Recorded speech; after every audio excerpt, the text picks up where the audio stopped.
নমস্কার এবং এই সেশনে স্বাগত জানাই। আরএস ফ্লিপ ফ্লপ এবং তাদের নির্মাণ উপলব্ধি IC7400 ব্যবহার করে হলো ডিজিটাল সার্কিটরির মেরুদণ্ড আঁকড়ানোর জন্য খুবই গুরুত্বপূর্ণ। এসব মৌলিক বিষয় জটিল সার্কিট ডিজাইনিংয়ের ভিত্তি স্থাপন করে। উন্নত কম্পিউটিং সিস্টেমে টাইমারদের থেকে বিভিন্ন ইলেকট্রনিক ডিভাইসের জন্যও গুরুত্বপূর্ণ। উদ্দেশ্য: এই সেশনের শেষে আপনি সক্ষম হবেন IC7400 ব্যবহার করে ক্লক পালস ছাড়া RS ফ্লিপ ফ্লপ নির্মাণ ও পরীক্ষা করতে। আমাদের সার্কিট অ্যাসেম্বল শুরু করার আগে আসুন নিশ্চিত করি আমাদের সবার কাছে আবশ্যক হাতিয়ার ও উপাদান আছে। এই জন্যে আপনার দরকার হবে নিম্নোক্ত হাতিয়ার ও সরঞ্জাম, যেমন digital trainer kit 1 number, digital multimeter সঙ্গে probes 1 number, wire stripper 1 number and tweezer 1 number. এই সঙ্গে আপনার দরকার হবে নিম্নোক্ত উপাদান, যেমন IC7400 NAND গেট 1 নম্বর এবং হুকআপ ওয়্যার যেমন প্রয়োজন। আসুন আমরা প্রথমে ফ্লিপ ফ্লপের ধারণা বুঝি। ফ্লিপ ফ্লপ হল ডিজিটাল সার্কিট সঙ্গে দুটি দৃঢ় অবস্থান থাকে, একটি অবস্থান যতক্ষণ না অন্য কিছুতে সুইচ হচ্ছে। এগুলি ব্যবহার করা হয় বাইনারি ডেটার স্টোর বিট রূপে। বেশ কয়েক ধরনের ফ্লিপ ফ্লপ আছে, যার অন্তর্ভুক্ততে RS, D, JK এবং T। প্রতিটি প্রকারের আছে সামান্য আলাদা আচরণ ও ট্রিগারিং পদ্ধতি। এগুলি হল ডিজিটাল ইলেকট্রনিক্সের মৌলিক গঠন ব্লক দেখা যায় ডিভাইসে, কম্পিউটার থেকে ক্যালকুলেটরে। সহজতম হল RS ফ্লিপ ফ্লপ, গঠিত হয় একজোড়া লজিক গেট দিয়ে, যাকে বলা হয় NOR অথবা NAND। RS ফ্লিপ ফ্লপ যাদের আছে R এবং S ইনপুট ওয়্যার 0-তে সেট করতে অথবা 1-এ সেট করতে। এই সঙ্গে এগুলি আছে Q এবং Q বার আউটপুট, যাতে স্টোর নাম্বার দেখানো যায়। একটি NOR ল্যাচ ব্যবহার করে 2 জোড়া NOR গেট একটি একক 0 বা 1 স্মরণ করতে Q আউটপুট ওয়্যারে। এর কাজের ভিত্তি 4টি সম্ভাব্য সজ্জায় R এবং S ইনপুট ওয়্যারের। একইভাবে একটি NAND ল্যাচ ব্যবহার করে 2 জোড়া NAND গেট একটি 0 বা 1-কে ল্যাচ করতে। আসুন আমরা প্রথমে দেখি IC7400 ব্যবহার করে ক্লক পালস ছাড়া RS ফ্লিপ ফ্লপের নির্মাণ ও পরীক্ষা প্রণালী। এতে নিম্নোক্ত ধাপ জড়িত: ধাপ 1, সব উপাদান একত্রিত করুন। ধাপ 2, RS ফ্লিপ ফ্লপ সার্কিট গঠন করুন। ধাপ 3, সার্কিট নিখুঁতত্ব যাচাই করুন। ধাপ 4, সার্কিটে পাওয়ার এবং ধাপ 5, ইনপুট দিয়ে পরীক্ষা করুন এবং ফলাফল রেকর্ড করুন। আসুন এখন প্রতিটি ধাপ বিস্তারিত দেখি। একটি সোল্ডারলেস ব্রেডবোর্ডে RS ফ্লিপ ফ্লপ গঠন করতে প্রয়োজনীয় উপাদান একত্রিত করুন। এর অন্তর্ভুক্ত 7400 quad 2 input NAND gate integrated circuit. প্রতিটি অংশ ভালোভাবে নিরীক্ষা করুন এবং অ্যাসেম্বলি শুরু করার আগে যাচাই করুন আপনার কাছে পূর্ণাঙ্গ সেট আছে। ত্রুটিপূর্ণ কিছু থাকলে রিপ্লেস করুন, কেননা একটি ত্রুটিপূর্ণ উপাদানের কারণে সার্কিটে গোলমাল হতে পারে।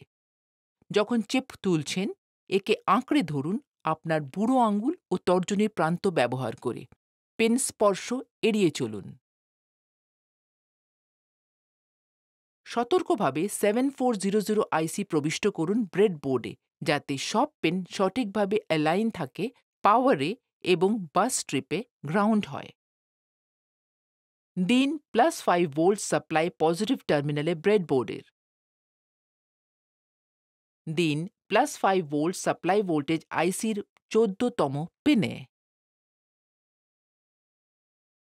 এই সঙ্গে ব্রেডবোর্ডের নেগেটিভ টার্মিনাল গ্রাউন্ডে কানেক্ট করুন। IC7400 7th পিন গ্রাউন্ডে কানেক্ট করুন। IC7400 প্রথম ও দ্বিতীয় পিন একত্রে রয়েছে এবং সংযুক্ত হয়েছে সুইচ S1 এর সঙ্গে। একে S ইনপুট দিয়ে সূচিত করা হয়।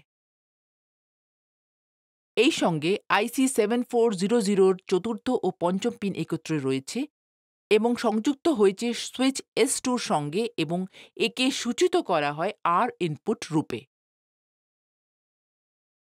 থার্ড পিন থেকে পাওয়া আউটপুট সরাসরি সংযুক্ত 7400 আইসির ইনপুট 9 এর সঙ্গে।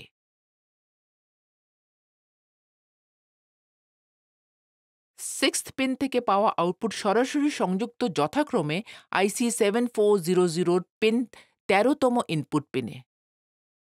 সংযুক্ত করুন চূড়ান্ত আউটপুট কিউ পিন নম্বর 8 এর IC 7400 input pin 12 cross coupled feedback connection ঢঙ্গে।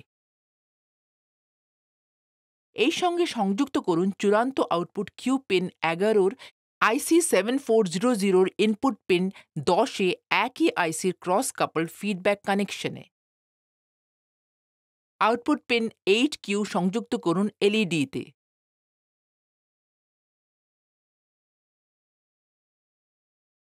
Output pin 11 Q সংযুক্ত করুন এলইডিতে।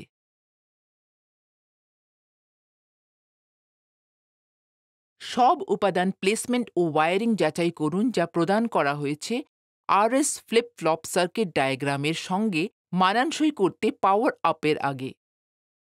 5 ভোল্ট ডিসি পাওয়ার প্রয়োগ করুন ব্রেডবোর্ড রেলে।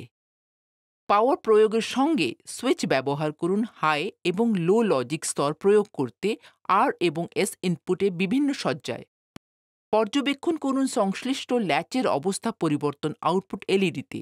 এই ধাপ যাচাই করে বিভিন্ন ইনপুট কন্ডিশনে ফ্লিপ ফ্লপের কার্যকারিতা। যখন ইনপুট এস এবং 0 মান এবং ইনপুটের ভ্যালু আর এর মান হয় 1, কিউ আউটপুট হয়ে যায় লজিক্যাল 0 এবং 0 বার যায় 1 এ। যেমন ফ্লিপ ফ্লপের একটি অবস্থাকে বলা হয় রিসেট কন্ডিশন। যখন এস এবং আর উভয় ইনপুট হয় 0, এরকম একটি পরিস্থিতিতে উভয় আউটপুট কিউ এবং কিউ বার থাকে তাদের পূর্ববর্তী অবস্থায়। এখন আউটপুটে কোনো পরিবর্তন হয়নি। যখন ইনপুট আর এর মান হয় 0 এবং ইনপুট এস এর মান হয় 1, আউটপুট কিউ হয়ে ওঠে 1 এবং কিউ বার পরিবর্তন হয় 0-তে। ফ্লিপ ফ্লপের এরকম অবস্থাকে সেট কন্ডিশন বলা হয়।